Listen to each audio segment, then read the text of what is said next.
Welcome to the intersection of technology, cybersecurity, and society. Welcome to ITSP Magazine. You're listening to a new Redefining Security podcast. Have you ever thought that we are selling cybersecurity insincerely, buying it indiscriminately, and deploying it ineffectively? Perhaps we are. So let's look at how we can organize a successful InfoSec program that integrates people, process, technology, and culture to drive growth and protect business value. Knowledge is power, now more than ever.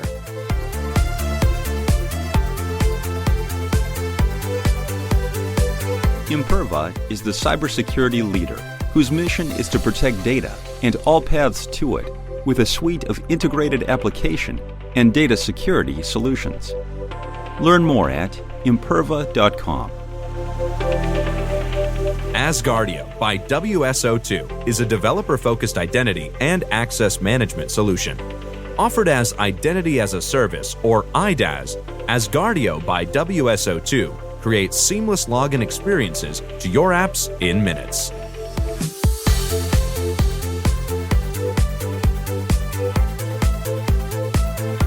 Hello, you're very welcome to a new episode of Redefining Cybersecurity here on ITSP Magazine. This is Sean Martin, and today we're going to be looking at security and privacy from the IoT perspective, and we're going to take a detour into legislative land and figure out what's going on in different parts of the world and work being done to raise awareness and hold people and entities accountable, hopefully, for the things they build and the services they offer.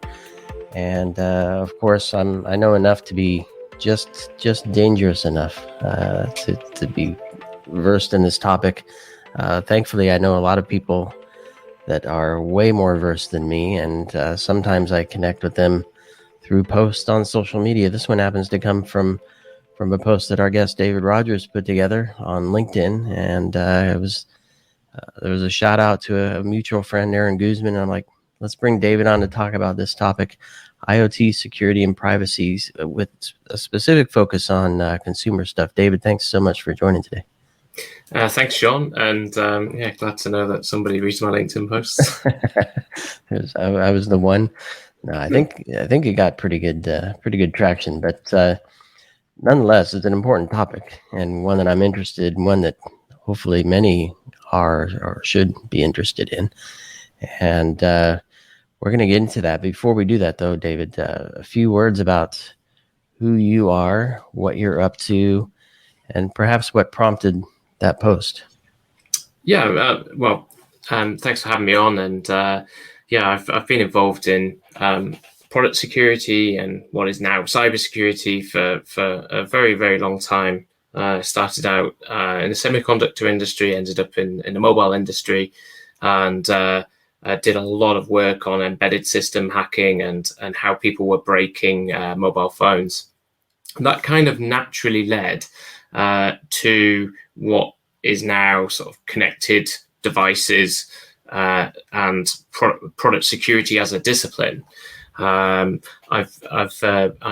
currently chair the GSMA, the Mobile Industry Association, their fraud and security group, which has thousands of different security managers and fraud managers from all around the world.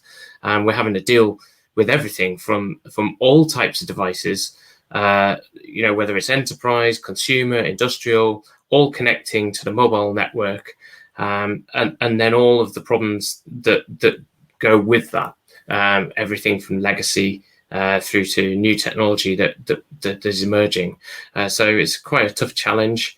I also have a business called Copper Horse, and we do loads of stuff in this space. We also do a lot of car stuff as well, which is quite cool, future car security stuff. And to be honest, all of it ends up being the same stuff. It's all just PCBs with chips and software on, and half of it is all the same software. So the amount of crossover is incredible. And we do a lot of work in the security research space. We're going to be at Black Hat and DEF CON in the next few weeks. Most of the real change is actually coming out of the security research community. And with the IoT security work that's been going on by multiple governments around the world, there's been a real shift toward listening to the security research community, and I think that's absolutely fantastic, and hopefully it will long continue. Yeah, so many fun things you get to get your hands dirty in, I'm sure. And I know we exchanged a few emails talking about Black Hat and DEF CON. I know you're doing some work there, and perhaps we'll have you on again to dig into maybe some of the car hacking or some of the other stuff that you have going on that week. Let's stay at the government level. We'll see where we go with this, but I'd like your view, because I know you've done some work that led to an act that's being put into law soon in the UK, and with that, I think you've had some exposure to other things going on from a legislative perspective around the world. So can you paint a picture globally for what's going on? Maybe start with the work that you did. Sure. Okay. Well, yeah. I mean, I think should also say from the outset, all of this work is sort of standing on the shoulders of giants, because everything that's gone before, everything that's led up to this, and everything that will come in the future is done by a massive community of people. I mentioned the security research community, but what I have actually been impressed with this time round, because I've been deeply involved in it, is actually how civil servants and how government folks who aren't technologists, a lot of these people are policy people who don't understand, they're not engineers, but that they listen and they can interpret it well and they can understand it. And what they bring to the picture is a complete understanding of how, in our case in the UK, Parliament works, which is probably more complicated than all the hacking stuff we do, to be honest. All of the procedures and protocols and so on, and how to actually get stuff into law is very, very difficult. And whether it needs to be put into law as well. And that's where the sort of companies come in as well. They're part of that process as well. And, if you don't really want overburdening the sort of manufacturing community or overburden some regulation or legislation. So getting that balance right is really, really tough. But if we kind of roll back a few years, actually, the mobile industry had done a lot of work, because we'd been under a serious amount of attack for many, many years. By the time we got to 2009, 2010, and you're starting to see the iPhone come along and Android as a platform, we'd done a lot of work on and actually saying, well, we need secure foundations of trust. You absolutely have to have hardware security in devices if you're going to succeed.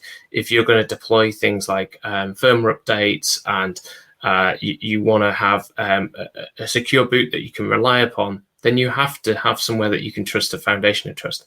And so all of that kind of stuff has been done years ago. And what we're really doing here with a lot of the work that's going on around the world is endorsing good practice. Specifically what we created in the UK, so we had a committee of people that got together, and I was tasked with creating, I'm waving a document around right now, but I've got probably one of the few physical copies of the Code of Practice for consumer IoT security. But I always viewed this as being, foundational and fundamental to any kind of connected device security. It doesn't matter that it's particularly consumer. One of the reasons that we hit the consumer space initially was because that was where problems were manifesting themselves really obviously. We had lots and lots of stories in the press about things like hacked baby webcams, where people were shouting through them and so on. And the ordinary consumer doesn't have really the knowledge to be able to sort of configure networks or configure firewalls and things like that. And why should they? They should be presented with products that actually function out of the box and that don't require them to go down some complicated route. So we kind of lived with lots of things that were bad practice for years and years and years. Default passwords, for example, admin. They've been around for probably 50 years if we look into it, maybe more. And we probably had an opportunity to kind of stamp out that bad practice. We saw, going back to the mobile industry and the industrial space as well, a lot of the major really nasty attacks that have happened have ended up with an entry point somewhere along the line that has a default password on a piece of network equipment. So part of building that sort of overall defense in depth would be to try to stamp out that bad practice and try to move away from legacy practices for good.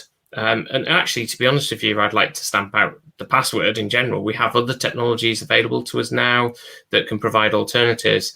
I think now is the time. I did sit down with a guy from the National Cybersecurity Centre in the UK. So I worked closely with a lot of government departments and bodies. And we sat down and we said, how would we have stopped Mirai? So Mirai was a IoT botnet in 2016 that caused a very severe impact on the internet, only for about 24 hours, which shows the resiliency of the internet, to be honest. But it was kind of silly, really. It used 61 default usernames and passwords for routers, and the onward impact of that hit telecoms companies, it hit cars, it hit all sorts of different things. And then those devices were taken over. And then essentially that botnet was used to target individuals in some cases. Brian Krebs was one of those individuals that got targeted. It caused quite a widespread impact. And actually the users themselves, in a lot of cases, didn't really notice. They didn't notice that their devices had been taken over. And it was a big problem. All these legacy protocols that are out there. So in that case, it was Telnet, Open Port 23, default password username, easy to attack. But in 2016, that sort of stuff shouldn't have happened. And 2022, it definitely shouldn't happen. So we came out of this code of practice. It got a lot of love from the start, which was fantastic. And what the UK government said was if industry didn't act quickly, then they would move down the path of legislation. They didn't want to, but they needed to see a shift in the market. And what they saw almost immediately was no shift at all. And I can tell you lots of stories about people that said, if it isn't law, we're not doing it. If there isn't a regulation, we're not doing it. And that was the message I was hearing from Chinese companies. And actually, that's where a lot of the problem comes from. If you look at the long tail, the large long tail of millions of different types of products in the enterprise space and consumer space, it is really poorly manufactured. It's a software and hardware quality problem. It's a lack of security engineering, and nobody seems to want to do anything about it. So here we are now, 2022. It's the process has started to happen, and we have something called the Product Security and Telecommunications Infrastructure Bill. So part one of that work is about product security, and we're taking the top three from that code of practice and passing that into law. And it's imminent. It's at the end of that process, and hopefully everything will go through, and then ultimately it will get, in this country, royal assent from the Queen and become law. Now, you mentioned other parts of the world, of course. So a lot of work has been going on in parallel, and I think the good thing about that is a lot of countries are talking to each other. One of the things that we did with the code of practice was translate it into the main languages of the world, and I think there was a lot of benefit to be gained from that. We wanted manufacturers to see it, so we had it in Mandarin Chinese, for example. We had it in Spanish and so on. And what that does is reduces the barriers to adoption immediately, especially amongst the engineering community, might not speak English. And that's been really beneficial. So we're seeing a lot of harmonization around the world. And on behalf of the UK government, we also created this mapping website, which you can visit now. It's called iotsecuritymapping.com. And that works also in international standard at EN 303645. So that work was also done up and around the pandemic. And so a lot of that work around the world, whether it be India, Australia, Singapore, Finland, even to some extent the USA with the work from NIST, is broadly aligned, and we're all saying the same things. And that is fantastic. It's fantastic for the manufacturing community because it means that they don't have to create different products for different markets. They know that what we're saying, and that's the purpose of the mapping site actually, is to also say this thing is the same as this thing. And so if you implement this, then you're good in these different countries. And I think I had an email this morning actually from a manufacturer of sports watches, connected sports watches, saying that their guys loved the site and that they were using it actively. And so that's really nice to hear, because we again want to reduce the barriers for adoption, and ultimately we want to secure people around the world, whether it's businesses or consumers. I love it. I don't know if you were able to figure out were they, obviously it's not law yet, so they weren't triggered by the law to go to the mapping site to do the work. So somebody found it and appreciated it and recognized the value of security. Yeah, and I think that the noise is sort of growing as well, and it has been for a while. So I think, any company that is worth their salt should know that regulation is coming around the world and that they need to do something. Right. Yeah. So getting ahead of that, even if it's just time to market with something you're going to be forced to do, is a benefit. Hopefully we learn from this and do it because it's the right thing to do in the first place. But so talk to me a bit about how this stuff is written, because we talk a lot to researchers and practitioners and line of business owners, and there's always this.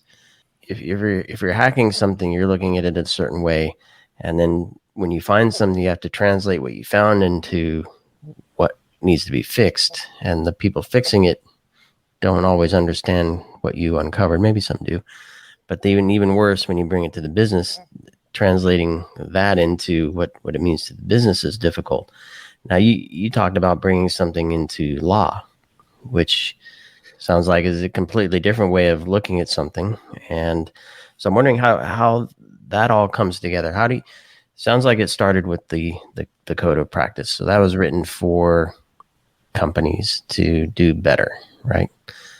And then translating that into something that could make it into and pass into law, be passed into law. And then from that, whatever's passed in law, hopefully people can understand and do something with. So I'm wondering, was that carefully navigated as you were working on this? Yeah, so I think it's an interesting point you bring up here, and actually it's something that we were very aware of throughout the process. And I've seen a lot of misunderstandings along the way. And I was talking a few weeks ago to a guy from the NCSC, and I said, actually, we should have written a book on this, because what happened was we entered into a new conversation about enforcement. How do we enforce this after it comes into law? There will be a regulator to say, this stuff is bad or this stuff is good. And we met a bunch of new people that were completely, greenhorns when it came to this stuff. So I think also that's why I've sort of personally stayed with this, because I want to see it through to the bitter end and make sure that it kind of works. But I think I go back to the starting of this, and as I say, a lot of this good practice had already been worked out. A lot of the stuff in terms of the recommendations in the code of practice, there are 13. They're actually primarily outcome based. So I sort of took a sort of smart approach, which is that we could hopefully measure some of that, so because the smart methodology, specific, measurable, achievable, so on. And I think that was a sort of winning formula, because you can, especially when it comes to sort of standards as well, you get all sorts of extra complications that come in. Use of terminology. There was one point that, I wrote one particular line where I used the word timely, and somebody said, "Oh, what do you mean by timely?" And I thought to myself, well, actually, I wrote that sentence in like 2 seconds. It was very timely, that writing. Yeah. See, like, what do I say? I kind of knew what I meant, but I had to properly articulate it. And also got to one point where we had to decide, we had to lay down, particularly for the lawmakers, what do we specifically mean by password? And what does that mean in certain products? So, does that also apply to a Bluetooth default key? Is that a password? And so we had to start to define this stuff and start to break it apart. And that's when I started to, wonder whether I should be going to do something different, because this was the sort of difficult, boring part. But it had to be done. and certainly in the standard space as well, when they come to write the test specifications which go with the standard, then it gets really specific about, what exactly are you saying here? What exactly are you expecting? And then when you get to sort of, for example, testing cryptography and things like that, it gets really, really a lot more complicated. And all you want to say is like, well, just do the good stuff. Like, just do this stuff properly.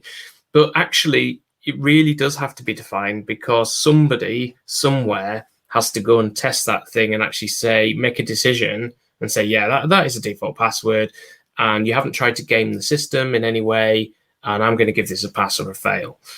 So, it's a difficult process. Also, when it gets to the legislators, you have to fit in with existing law and existing regulation, and obviously, in also to a certain extent outside internationally, because you've got to fit in with, how the world trades. You don't want to create technical barriers to trade. You don't want to really go against, international norms in a lot of cases. So if there are other things that are happening, say in Europe, for example, or the US, about length of software updates, and we need to be cognizant of that. We need to be aware of certain regulations that are coming in that may have a beneficial effect or have a negative impact on it. One other example I'd give you as well is vulnerability disclosure. So in the hacking community, we kind of take it for granted that people are starting to understand what vulnerability disclosure is and that they accept it's good practice. But I still come up with conversations with people saying, oh, we can't talk to the hackers, oh, they're all criminals and all the rest of it. And that's also, if you're a hacker, is what you get when you deal with a company that hasn't done responsible disclosure or vulnerability disclosure properly, and they start to throw the lawyers at you or whatever. So the simple fact that we've managed to get, or we're very close to getting CVD and vulnerability disclosure into law is absolutely massive. That will be a big step change in terms of security research. And these companies have got to understand it. Myself and a few other people gave evidence to the scrutiny committee for the legislation.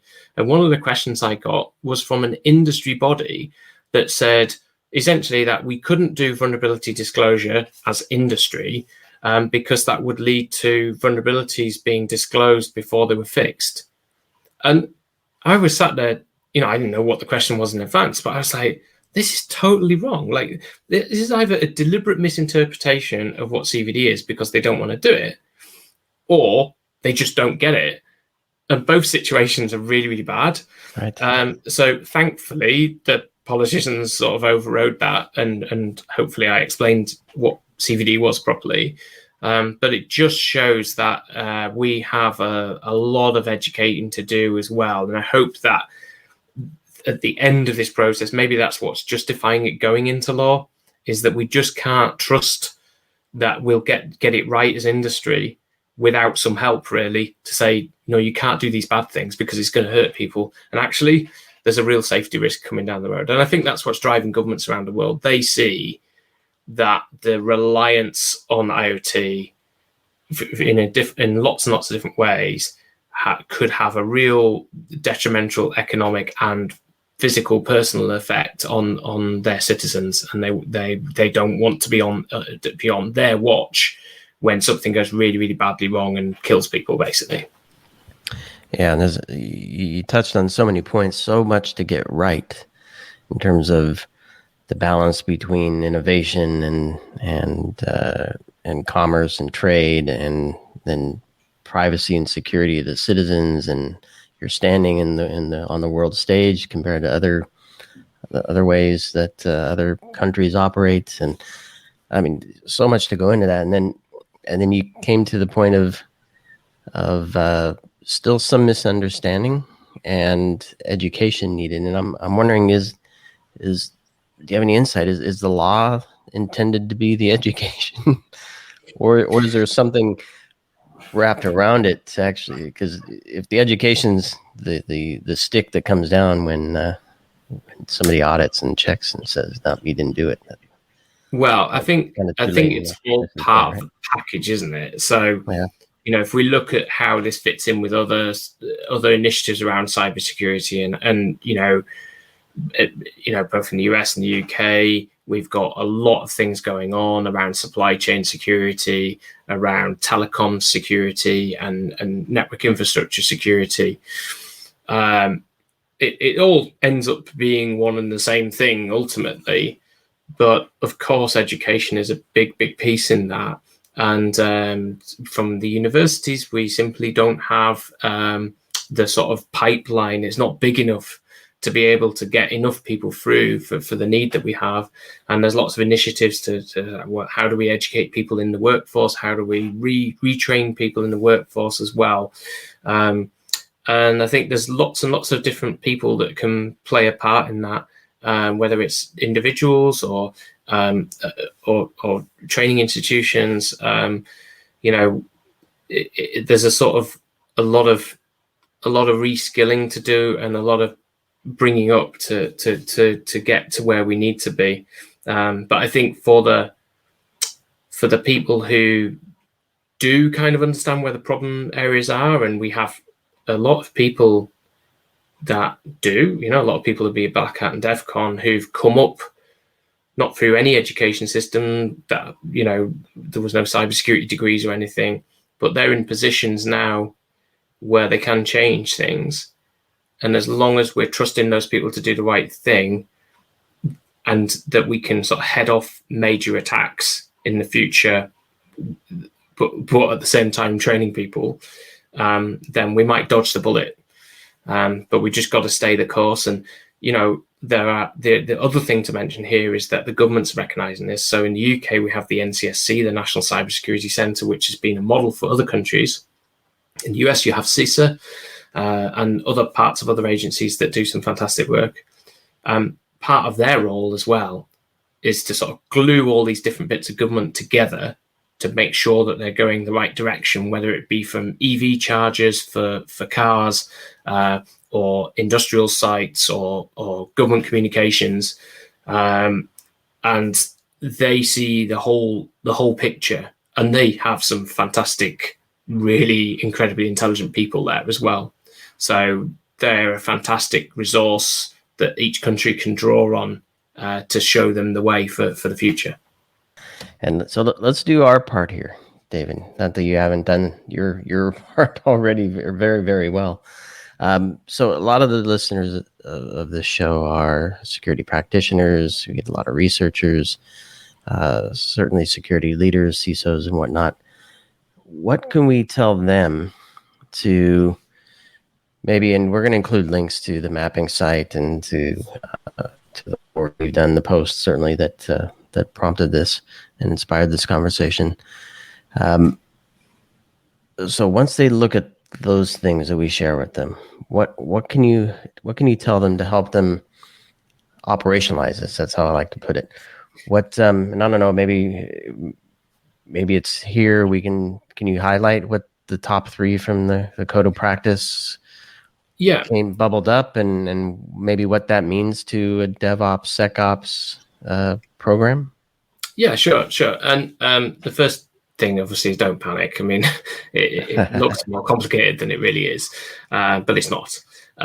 So the top 3 and the things that are going into legislation. So there were no default passwords. So we want to get rid of those. The second one is to implement a vulnerability disclosure policy and act on it. That doesn't mean just creating a contact form on a website. And the third one is about keeping software updated, although in the legislation, what we want is actually transparency. So transparency gives us shines a light on where there's bad practices happening. So if somebody's not going to get software updates, then they really should know about it.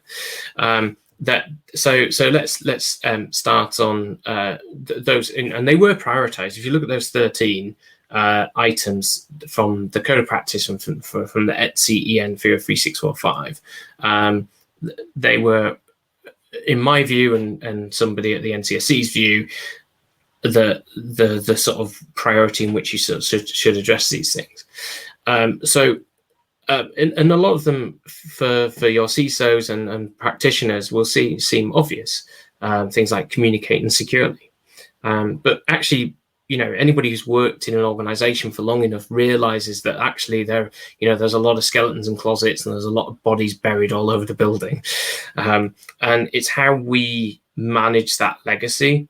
So I would say, if you're looking at a particular product, you're never going to get everything 100% right first time out. There are a lot of pressures on you, whether in security engineering or whether you're in the sort of corporate side of the business, where you possibly don't have control or you don't win the argument. And so if that is the case, then you need to be just looking at how do you contain those problems and what can you build around that to prevent that becoming a big issue. Equally, if it's in a product that's got to be shipped, and there may be economic reasons why you can't possibly sort of tear up the product or issue a new rev of the board that you're working on, then roadmap it. Specifically set a timeline on which you would like to achieve that and how to work towards it. And then at least you have a goal to work towards. And also, if you do have an issue, then you have an answer to that, which is that's where we're going to be, and we're addressing that threat and problem as we go.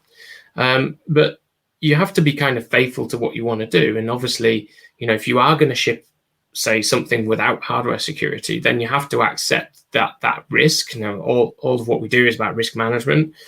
So you have to decide, well, am I going to increase maybe the telemetry monitoring? Because it may be that, we expect it to be compromised. So we maybe need to see the traffic for when it is compromised to be able to do something about it. And then obviously plan to do something about it. What can you do in software updates, for example, to make the lives of a malicious hacker harder? Even if you haven't got the hardware security there. If you have got hardware security, are you leveraging it to the right extent, and have you implemented it properly? So a lot of the configuration errors and so on that we see, stem from assumptions people have made, and what happens is, you end up with a lot of stuff that probably shouldn't be in there. So look at, what libraries you've got, for example. Have you been able to minimize those? Have you stripped out functionality that you really don't need? Have you made sure that there's not writable memory where it doesn't need to be? Are there credentials kicking around that you haven't thought about? A lot of the companies that I talk to don't actually really, especially for the first iteration of a product, they don't really want to go through any kind of product security review. But you can do that yourself. You can get static code analysis software quite cheaply. That will flush out a lot of basic issues. You can make sure that you're dealing with hardware and software that is up to date and isn't like 3 revs behind. And the counter argument to that might be, well, that's too expensive. We can't afford to buy the latest generation of this particular Bluetooth chipset, for example, because it's, it increases the BOM unacceptably by another $2 per device. But that's the wrong way of thinking about things. You need to think about, well, what security debt, what technical debt are you accumulating by making that decision to buy the cheaper device? Because are you actually increasing the obsolescence of your device? Are you shortening the device lifespan by making that decision at that point? And that is a sort of business and security risk decision to make, and you should involve, the board with those sorts of things as well, because that's a strategic decision as much as anything. But just try not to confine your thinking to the here and now. Think about what happens at the end. When is that device going to be obsolete? When's it going to die? And you should think about the whole product security life cycle from inception to removal from the market. And that gives you a sort of more objective picture of the thing that you're building and the thing that you're managing as well, because you've got all the cloud infrastructure that goes with that. You've got loads of different APIs and so on, and it can all look extremely scary. But but it isn't. Just eat the elephant slowly. And I don't know, maybe in some universities somewhere they're in business class, they're teaching how to think like that. Because it's those questions. It's a perfect example. How resilient is your product? How resilient is your company based on the collection of products you have? And I know we're coming up close to time here, so I still have a gazillion questions, and I can see another one of our hosts having a completely different conversation on the legislative side with you and policy side with you. But maybe as we wrap, I'm trying to think what would be a good closing point, because I guess maybe to that last point, to the competitive nature, the competitive advantage of doing this right. You mentioned the company that sent the email, said they appreciate the mapping. How can security practitioners turn what you've done into a message that says this is the right thing to do? This is, again, a really fantastic question, because it is difficult to sell security. What you're doing is selling cost. That's the perception. Maybe the argument is changing. Certainly the consumer awareness of privacy, particularly, or the perception that all connected devices are abusing their privacy, is damaging to the overall IoT market. And I think for some bigger companies out there, they one of the motivations to get involved in this sort of stuff is to address that kind of argument, which is often that perception is in some cases created because of products with poor security. So if we can eliminate those from the market, that helps the market overall. I think one thing I always used to comment on was, startup and VC advice for particularly for IoT startups was often sort of centered around books like The Lean Startup. And if you read that book, it's horrifying, because it basically says ship crap. It doesn't matter if the product's not finished. Just get it on the market and you can sort everything out later. That isn't the case for security, and it's really, really the wrong message. And you cannot afford to do that, because from a short-termist perspective, if you want to get out quickly, that's fine. But for a product that works, and for consumers and enterprises and businesses to trust you as a business entity, then doing the right thing and acting as a sort of good participant in the community is going to pay dividends, because you will get increased customer loyalty, you'll get increased trust, and that will lead to greater sales. And the market isn't going to go in any other direction now. The governments around the world are legislating for this stuff, so that actually supports those companies that are doing the right thing. So you asked earlier about, what's the benefit of legislation? It actually creates a leveler playing field for those companies who are doing the right thing, because it forces those companies who are not doing the right thing to come up to them. And so then we can kind of move up. So what we're saying is that that also means that security isn't a luxury for the rich. It means that everybody gets a certain level of security, which benefits everyone. So I think I love that point too. Yeah. Whether it's consumer or SME, for small companies, if you look at some of the major attacks, look at some of the major nation state attacks, they often start by leveraging an SME or a consumer. And so those are the things that we need to concentrate on. It's the off-sited fish tank in the casino problem, right? That's right. You gonna go visit that when you're in Vegas? No. You've already visited remotely, I'm sure. Excellent conversation, David, and I appreciate the work that you've done and putting the post together, which somehow I came across. It's probably Aaron liked it or something. I don't know. And that hit my feed. Well, a shout out to Aaron as well, because of the work of the Cloud Security Alliance, particularly, and other bodies around the world. There are so many sort of allies to this cause, from individuals to organizations who are supporting this right now. And I think it's absolutely amazing. We're in a sort of golden age of intellectualism around future security, I think. Exactly. Well, it's a pleasure to meet you, David, and hopefully we'll get a chance to connect at the conference as well. And I mean, you're welcome anytime back on the show. Other updates you have, other work you're working on, and for those listening, hopefully you enjoyed this conversation. Got a few nuggets to help move your hardware-based IoT company forward in a safe and secure fashion. If you don't do it today, you'll have to tomorrow once the law passes. So there'll be loads of links to the post, to the mapping site, David's profile on social media, so you too can get his LinkedIn posts crossing your feed.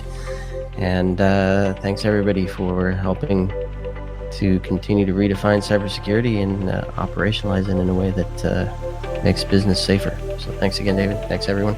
Thanks, Sean. Asgardio by WSO2 is a developer-focused identity and access management solution. Offered as Identity as a Service, or IDaaS, Asgardio by WSO2 creates seamless login experiences to your apps in minutes. Imperva is the cybersecurity leader whose mission is to protect data and all paths to it with a suite of integrated application and data security solutions.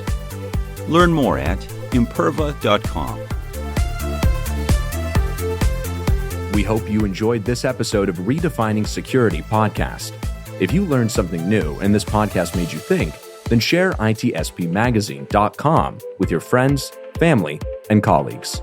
If you represent a company and wish to associate your brand with our conversations, sponsor one or more of our podcast channels. We hope you will come back for more stories and follow us on our journey. You can always find us at the intersection of technology, cybersecurity, and society.